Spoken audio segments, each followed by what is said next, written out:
चिखलामध्ये तर त्याला कसं कुंभी पाकामध्ये यमाचे किंकर टाकल्याशिवाय मग काय असावं, गाय बघा ती गोटाही स्वच्छ असावा, त्या गायीलाही स्वच्छता ठेवावी. मग ती गाय पाळल्याचं किंवा गायीची जर सेवा केली तर भगवंत आपल्यावर कृपा दृष्टी किंवा कृपा केल्याशिवाय राहणार नाही. म्हणून भगवंतांनी दोन्हीतला भेद सांगितलाय. गाय सांभाळणारे भरपूर येतं, पण तिची कधी त्याची बघा कोट्यात कधी झाडून काढत नाहीत, कधी साफसफाई करीत नाहीत, त्या कधी गायीला धुवत नाहीत. पाळायची सांगितली म्हणून पाळली. काय पाळली? गावरान गाय आहे का नाही. तिला पाणी नको, चारा नको, तिला निवारा पण नीट नको. पुढे सांगितलंय तो सप्त कुळास तरत जो गायचे जलात्रन नाशित तो ब्रह्महत्या दोष पावत उरग नाशिना निश्चय. भगवंताने गरुडाला सांगितलं की गायीचा चारा जो नाश करतो ना त्याच्या 7 पिढ्या नरकामध्ये जातात. आहे का ना. आता तर काय निघाले, रावण डाप निघाले, तणनाशक फवारायचं, बांधाचा गवत कोणाला द्यायचं नाही ना, काय नाही. ते चारा नाश करण्याला सुद्धा काय होते, 7 पिढ्या नरकात गेल्याशिवाय राहत नाही असं भगवंत गरुडाला सांगू लागलेले आहे. मास 2 सर्व दुग्धास मनुष्य द्यावे वस्तास तृतीय मासी 2 स्तनास 1 चतुर्थ पंचमासी न पातकी.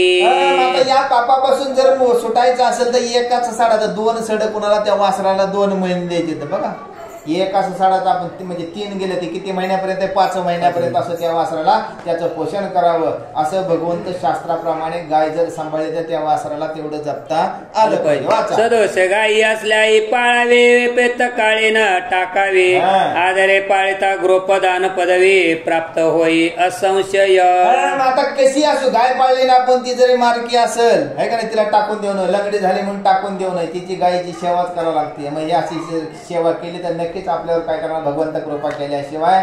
आपण लाता मारायला गेले की जिंकून टाकतो आहे का नाही, फाटकाला लय खोडीची म्हणलं की जिंकून टाकतो, दुसऱ्याला फसवतोय. तरी बी साकून दस्त असो पुष्ट असो कमजोर जरी असले तर तिला कधी त्याचा बघा काय करावा, त्याग करू नये असं भगवंत सांगू लागलेले आहे. त्रशतो यादिके करुणी गाये पाळाव्या प्रत्यक्षणी दीप लाविता गोस्थानी शतवर्ष प्राणी स्वर्गी राही.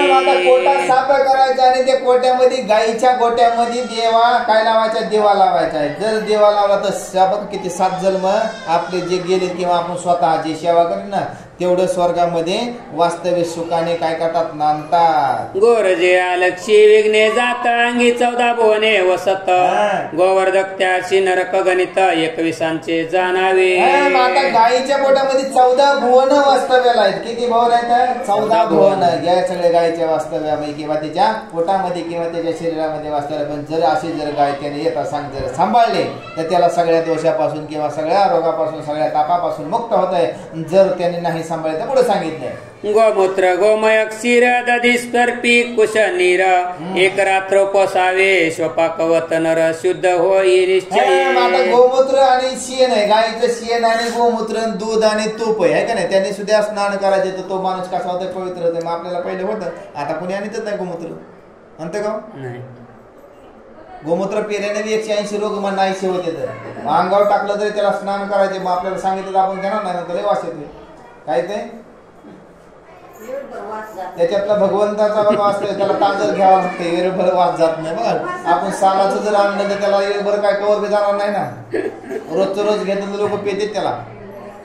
कॅन्सर सारखे रोग बरे होते ते जर गोमूत्र ताजं पिलं तर. तुम्ही शिळे ठेवता कधी झाकून ठेवलं तर वास येणार त्याचा. वाचा उच्चोदक मस्तकावरी धरिता सर्व तीर्थाचे फळ नरी पावने पातकाची बोरी तत्काळची होत. भगवंताने सांगितले गरुडाला, भगवंत सांगले ते गायचे शेपूट जर आपण मस्तकावर घेतलं तर सगळे पाप कर्माचं काय होतं, निरसन होत आहे आणि त्याला स्वर्ग प्राप्ती झाल्याशिवाय राहत नाही. असं एवढं महत्व त्या गायचं, कारण 14 भुवन तिच्या अंतकरणामध्ये वास्तव्याला आहे. श्रंगाग्रे सर्व तीर्थे रात मध्ये महेश्वर वसत करणी अश्विनी कुमार तिष्ठत शशी भास्कर नेत्रा माझी. शशी भास्कर नेत्रामध्ये आणि कानाच्या ठिकाणी कोणी अश्विनी देव राहतं. मध्य भागामध्ये भगवान शंकराचं वास्तव्य गायीच्या.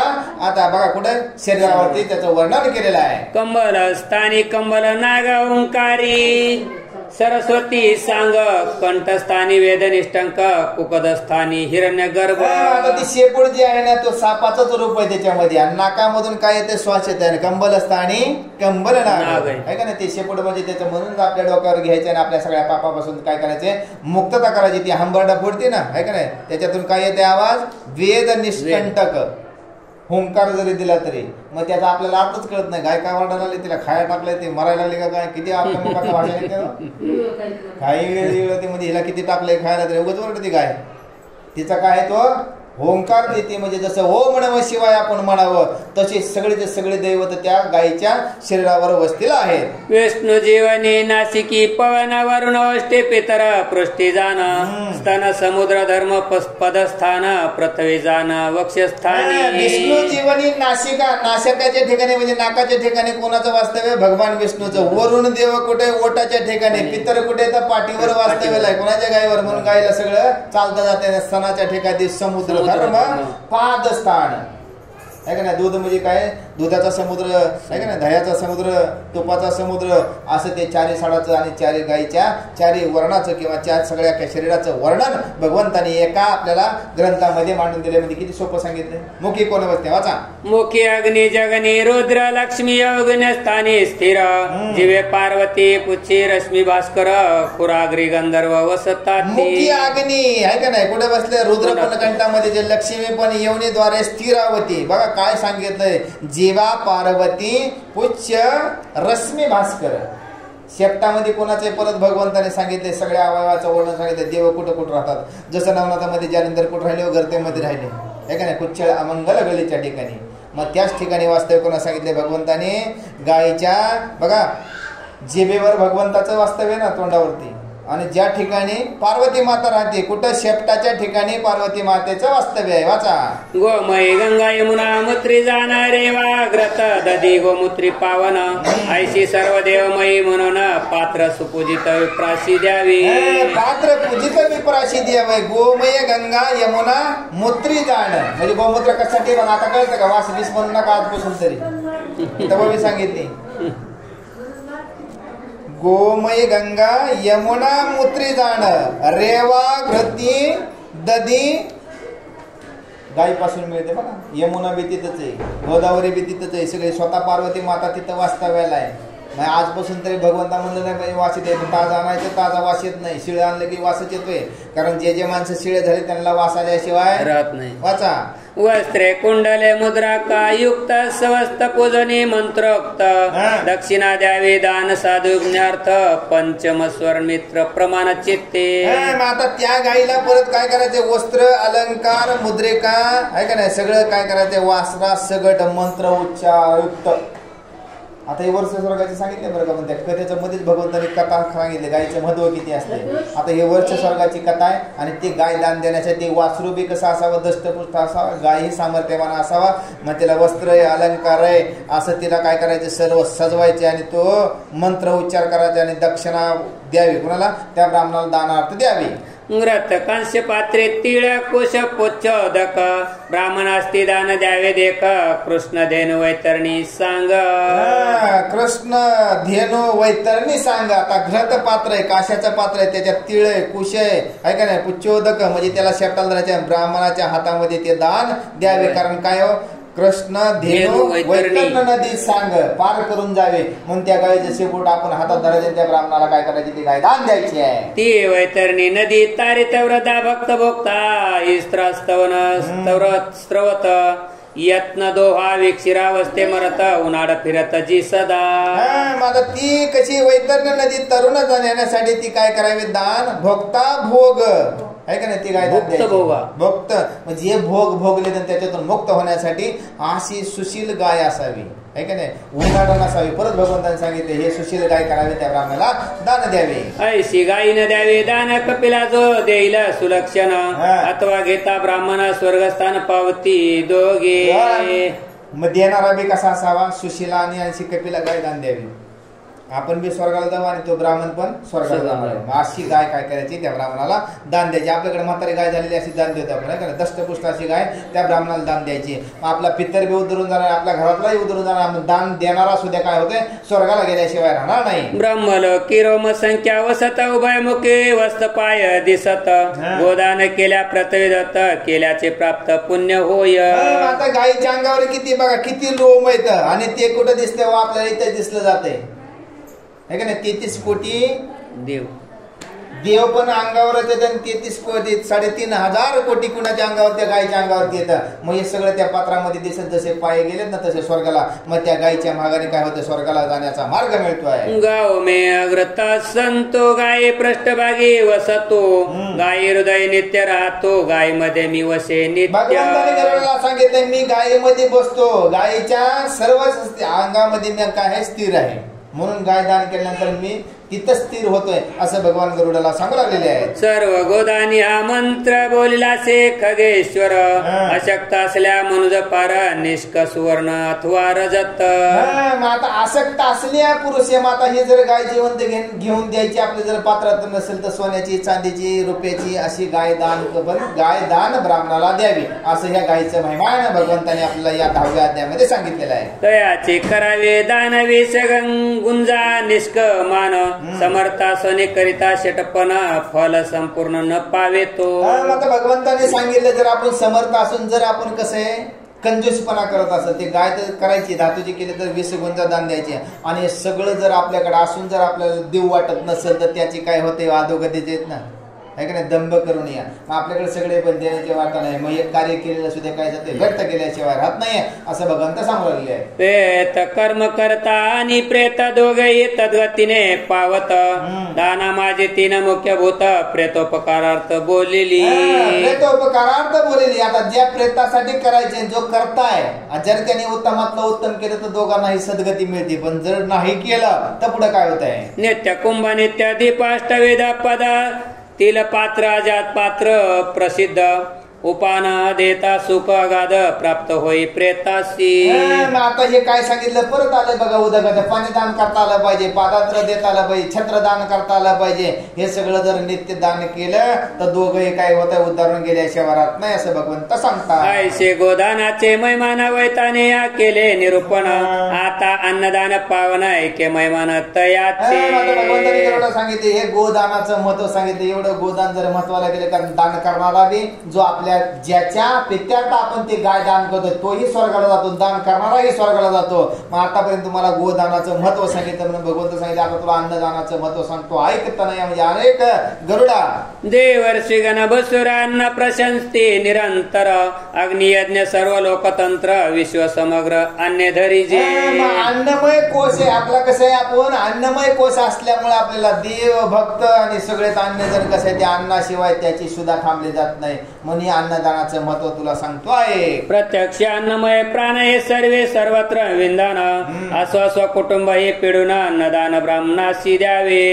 असून या पीडित कुटुंब तरी काय करावं, ब्राह्मणाला अन्नदान द्यावं. दान दिल्यानंतर बघा देवाला सुद्धा प्रसन्नता वाटते. नव्हे तर या विश्वामध्ये दान हे सर्वात काय, अन्नदान हे सर्वात श्रेष्ठ आहे असं भगवंताने गरुडाला सांगितलं. कारण आपल्याकडे जर नसलं तर पण ब्राह्मणाला त्याच्यातलंच होईना का, पण जर दान दिलं तर पुण्य प्राप्त झाल्याशिवाय राहत नाही. अतिथीची अवज्ञान करावे आदरे अन्ने अर्पावे, चांडाळ पतित शत्रुजीवी अन्नदान समयी समान सर्व. आता भगवंताने सांगितलं आता पंगतीमध्ये असताना आपला दुश्मन बसला तर म्हणजे ह्याला कोणी जेवाय बिल्ला असं सुद्धा पंगती दोष करता कामा नये. आतीत जर आला तर डोळे मोडता कामा नये. कुठला बी पाहुणा देवाच्या रूपाने येणार आहे, मग आपल्याकडनं तिरस्कार होताना मग ते पाप आपल्याला लागल्याशिवाय राहत नाही असं भगवंत सांगू लागले. त्यासही अर्पावे अन्न मग काय वर्णावे ब्राह्मण, शक्त्यानुसार द्यावे अन्नदान ब्राह्मणाशी देता होता क्षय. होता क्षय. मग आता आपला कोणी जरी आला का नाही दुसरा पण जेवणाहून ताटाहून कुणाला उठवू नये. जरी तुमची पंगत असेल तर आपण काय म्हणतो ह्यांनी काही दिलं नाही, पण तरी बी तिथं कसं असावं ब्राह्मणासारखं. जसं ब्राह्मणाला दान देतो तसंच आपण त्याला हे भोजन करताना किंवा केल्यानंतरही कधी आपल्या मुखातनं ते शब्द येता कामा नये. मग एवढं सगळं अन्नदानाचं महत्व भगवंताने सांगितलेलं आहे. शूद्राशी दिलेल्या मत फला पितर प्रशंसिते पुष्कळ, जैसा शेती प्रजन्य काळा इच्छिता ते निर्मळ प्रसिद्ध दान दिलं तर पितरांनाही आनंद होतो. जसा पाऊस पडल्यानंतर शेतीमधलं पीक उत्तमाचं येतं तसं पितरांना आनंद होतं, कारण हे अन्नदानाचं महिमान किंवा अन्नदानाचं महत्व आहे. जर शूद्र माणसाला जर आपण जर घरातले जे आपल्या घरातले गेलेले आहेत किंवा मागचे पूर्वज असेल जर आपण हे अन्नदान शूद्राला केलं तर त्यांना काय आनंद झाल्याशिवाय राहत नाहीये. तद्वत पितरांना इच्छा आमच्या कुळे पुत्र प्रौत्रादी संतती, कोणी जरी अन्नदान करीती तरी येते प्राप्ती घडे आम्हा. आता आपले पित्र काय कधी इच्छा कधी आमच्या कुटुंबातलं कुणीतरी होईना का पण एखादा असा अन्नदान करता जर मिळाला तर त्यांनी जर दान केलं तर आम्हाला स्वर्गाच्या किंवा आम्ही ज्या ठिकाणी असेल तिथं आम्हाला ते अन्न प्राप्त होत आहे असं त्यांची इच्छा आहे. ब्राह्मण हे मत भत सोय जरी याचना करीत न मगताय दिलेल्या दत्त पुण्या पर प्राप्त होई. बाकीच्या पंगती राहू द्या म्हणले. आता ब्राह्मण जो दत्त त्याला जरी अन्न दिलं तरी ते आम्हाला काय होतं पावन होतं किंवा आम्हाला पोहोचल्याशिवाय किंवा आम्हाला प्राप्त झाल्याशिवाय असा अन्नदाता असावा असे आपले पित्र सुद्धा काय करते तर इच्छा प्राप्त करतात किंवा इच्छा त्यांची अशी आहे आमच्या घरातलं कुणीतरी दान करता असावा. अन्नदाता पशु लाभता पुत्र कन्या धन बहुत बहुत बळ रूप प्राप्त स्वर्ण भोग होत महासुखी. स्वर्ण भोग होत असे. आता जे अन्नदात्याला काय होतं पुत्र होतं संतान होतं सगळं धन दौलत अशी त्याला काय होते प्राप्ती होते. कशातून अन्नदानातून.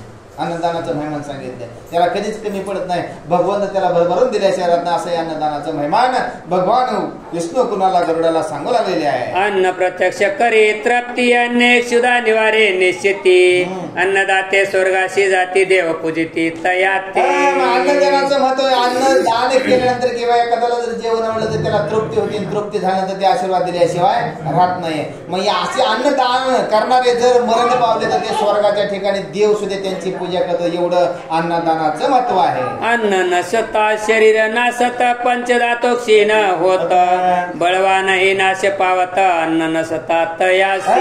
अन्न नसता ही काय होते शरीर आपलं कसं होतंय पाची तत्व नाहीसे होतात ना. एखादा किती जरी बलवान असेल पैलवान जरी असेल त्याला जेवायला नाही दिलं काय होणार शरीर क्रश झाल्याशिवाय किंवा शरीर वाया गेल्याशिवाय. म्हणून हे अन्न हे दान करणं किंवा अन्न हे शरीराला किती अत्यंत गरजेचं आहे. साय प्राप्त अग्निहोत्रावन यथाविधी करिता जाण वृष्टी होत त्या पुण्यानं अन्न निर्माण वृष्टीपासून. त्याच वृष्टीपासून अन्न निर्माण आपल्यावरती पण उत्तमाची असो अन्न निर्माण करणारा किंवा अन्न दान करणारा आहे का नाही. त्याच्यापासून तृप्ती होती आणि त्याच्यापासूनच वृष्टी होती. दिल्याने वाढते दिल्याने काही कमी होत नाही. पण आपला भरोसा टोपल्या तर तेवढं आपण दिलं ते संपणार आहे. पण हे टोपलं जर मोठं असेल किंवा हे आपलं जर पोतं मोठं असेल मग ज्ञान दिल्याने दुप्पट होतंय. पण आपण काय म्हणतो अन्न दिल्याने आपल्याला कुठे मिळणार आहे उद्या. पण देता आलं पाहिजे देण्याची वृत्ती आली पाहिजे. मग भगवंत आपल्या त्यात भरून दिल्याशिवाय राहणार नाही आहे. विवाह यज्ञ प्रेत कार्य समजता नाही न केल्यानं शोभत हे मरत्ने असल्या बहुत शोभा सर्वतन पावेची. सांगितले आता लग्न कार्य असेल किंवा कुठला आणखी विधी असेल त्याच्यामध्ये सोनं नाणं कपडे भरे आपण महागाचे कपडे दिलेत पण जेवायत नसेल ते शोभायमान दिसतं का नाही. लग्न भरपूर मोठे केले पण जेवायत नाही कोणाला. कुठलाही कार्य केलं आपण सत्यनारायण महापूजा पूजा मोठी मानली पण जेवायलाच नाही. ते अन्न किंवा ते कार्य कसं बघा कसं दिसते ते सगळं दिसते किंवा शोभायमान दिसतं का नाही दिसत आहे. असं म्हणणं अन्नाचं एवढं महत्व असं भगवंत गरुडाला सांगतात. मोते अन्नापासून होती अन्य उदकवृष्टीने उद्भवती यज्ञ प्रजन्यम प्राप्ती अन्न निवृत्ती यज्ञ होय. अन्न दान केल्याशिवाय किंवा अन्न यज्ञ केल्याशिवाय पाऊसही पडत नाही. पडतोय का. गर्भधानाची पूजा करताना भगवंत केलं तर वासुदेवाने काय केलं बाबा त्याचा नैवेद्य दाखवायचा आहे म्हणूनच पाऊस पडला ना. मग यज्ञ केला तरी काय पाहिजे अन्न पाहिजे. होम केला तरी पाहिजे. पूजा केली तरी काय पाहिजे अन्न पाहिजे. आणि अन्न जर दिलं ना आत्मा तृष्ट झाला तर बघा देवाला सुद्धा नैवेद्य कारण कुणाचं पूजन करीत आता करीतच नाही. आता म्हणतच नाही कुणी ट्रॅक्टर निघाले त्याच्यामुळे कोणीच नाही. गरगरगाला काहीच नाही. काळे माय मासुबा नाही काहीच नाही. झालं सगळं ना. पूजा करायची ती धान्य मांडायचे करायचे म्हणायचे मग याचा मग असं अन्नदान जर केलं तर हे पाऊस सुद्धा जोरात पडल्याशिवाय ती जमीन आपल्याला काय करते परत अन्न निर्माण करून देते. मग ते कमी पडत नाही असं भगवंत सांगतात. अन्न विष्णू स्वये देव अन्न असे देव भव अन्न ब्रह्मा देव देव सोम रवी मधुगणस अन्न. हे सगळं अन्न त्यांच्यामुळेच आहे. अन्नमय अन्न भव विष्णू आहे का नाही. ब्रह्मा विष्णूमय. आता हे सगळे वरुण सूर्य नारायण. आता सूर्य जर पाऊस पडला जर सूर्याचा प्रकाश नाही पडला तर ते पाणी आटणार पण नाही आणि पृथ्वी पाणी पीक पाणी पण घेणार नाही. म्हणून सर्व दैवता म्हणजे कोण आहेत ते सगळे अन्न आहे. याचे विषयी पुरातन कथा एक पन्न गाशन पूर्वी त्रेतायुगमी जाण रामावतार धरियेला. आता भगवंत सांगू लागलेले ऐक मत. आता त्रेतायुगामध्ये राम अवतार घेतला होता. मग या अन्नदानाच्या विषयी तुला आता कथा सांगतो का नाही.